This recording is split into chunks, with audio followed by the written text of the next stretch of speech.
Well, a similar deal that was made by President Tshisekedi of DRC to President Trump to cede some of the critical minerals in DRC so that the United States government can assist President Tshisekedi to settle scores with the M23 in eastern DRC is the same kind of a deal that we are seeing President Hassan Sheikh Mohamud offering President Trump to settle internal scores of the country.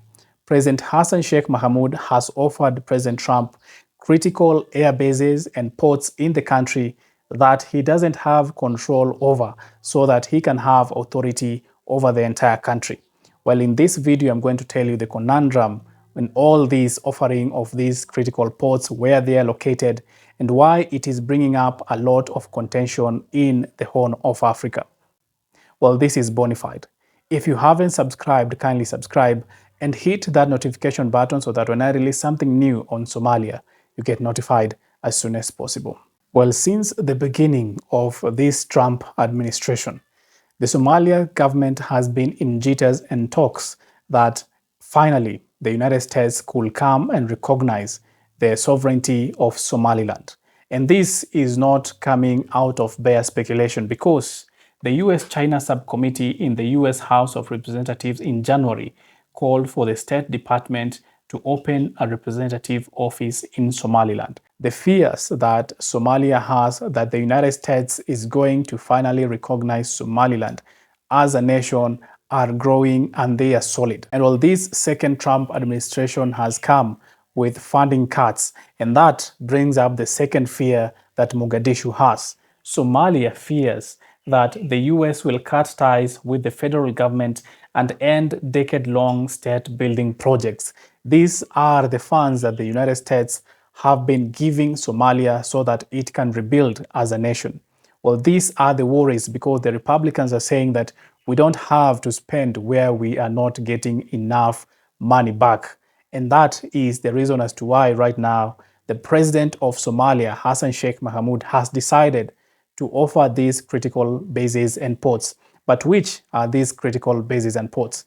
According to the letter that President Hassan Sheikh Mohamud has written to the United States, Somalia is prepared to offer the United States exclusive operational control over the Balidogle and Berbera air bases, as well as the port of Berbera and Bosaso. These strategically positioned assets provide an opportunity to bolster American engagement in the region, ensuring uninterrupted military and logistical access while preventing external competition from establishing a presence in this critical corridor. Additionally, Somalia is committed to fostering greater economic ties with the United States through preferential economic arrangements, including the establishment of free trade zones. It therefore means that the Somalian government in Mogadishu has decided that because it has, hypothetically, it has the control of the entire country, and that is hypothetically because Somalia is divided into 4 different regions, and one of the regions that is very distinct from Mogadishu is Somaliland. In fact, it is important to note at this point that Somaliland has been governing itself for 30 years. It has not had Somalian influence for 30 years, and that is the reason as to why Somaliland is asking countries to recognize it as an independent state from Mogadishu. And here comes Mogadishu right now, offering a port that is in Somaliland. But this is not the first time that we are talking about this port of Berbera.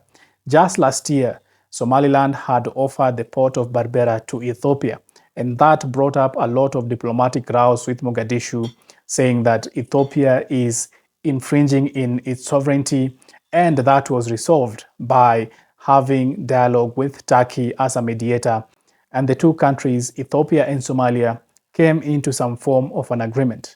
But right now we are seeing Somalia still bringing up the port of Berbera, and right now it is not Somaliland that is offering this port of Berbera, it is Mogadishu that is offering the port of Berbera and airbase to the United States.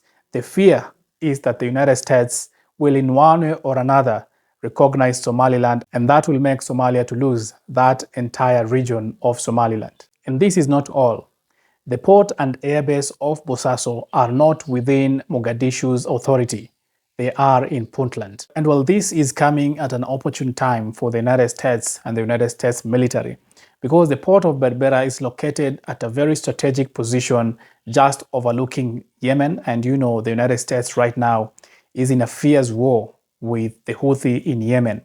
And this has been offered right at this time because the government in Somalia understands that the US will need such a strategic position to fight the Houthi and to maintain the control of shipping vessels in the Red Sea. And this is very huge to Somaliland because the port of Berbera and the airbase are perhaps the most important facilities or institutions in Somaliland. That is why they had offered this to Ethiopia in return for Ethiopia to recognize Somaliland as a sovereign state. In fact, Somaliland had offered this same port to the United States in 2022 for the United States to, in return, recognize Somaliland as a sovereign state, but that did not happen. Because if the United States will recognize Somaliland as a sovereign state, it will open doors widely for other countries to follow suit to recognize Somaliland as an independent state. Somaliland is not recognized by the African Union. It is not recognized by IGAD. It is not recognized by bodies regionally and internationally as an independent state, not even the UN. And it has been seeking countries and allies so that it can be recognized as an independent state. It is operating with an independent administration. It has its own president, it has its own cabinet, it has its own currency that is operating in Somaliland, totally out of reach and out of influence of Mogadishu. That is how Somaliland has been operating for 30 years. And now it is seeking countries to recognize it as an independent state. Well, this is now seen as a way of Somalia getting the US to recognize its legitimacy of the Somali state over these breakaway regions in the country. It is a way of this nation to assert its authority in places where it doesn't have authority should the US accept this particular proposal. And of course, if the US accepts this particular proposal, it will be twice as hard to implement them because if the US will go to the port of Berbera, then it will have opposition from Somaliland and the Somaliland people. And these are the people who are living close to these bases in this port. Then it means that there will be a hostile relationship with the military operating in these bases and ports and the people that are living in these regions. It also raises the dilemma of who exactly is in charge of these critical facilities in the country. If at all Mogadishu is not in charge and the authorities that are in charge are not recognized by international bodies and countries. Well, I will keep you informed of the latest moves in Somalia in regards to the offer that President Hassan Sheikh Mohamud has made to Donald Trump. Keep it bona fide.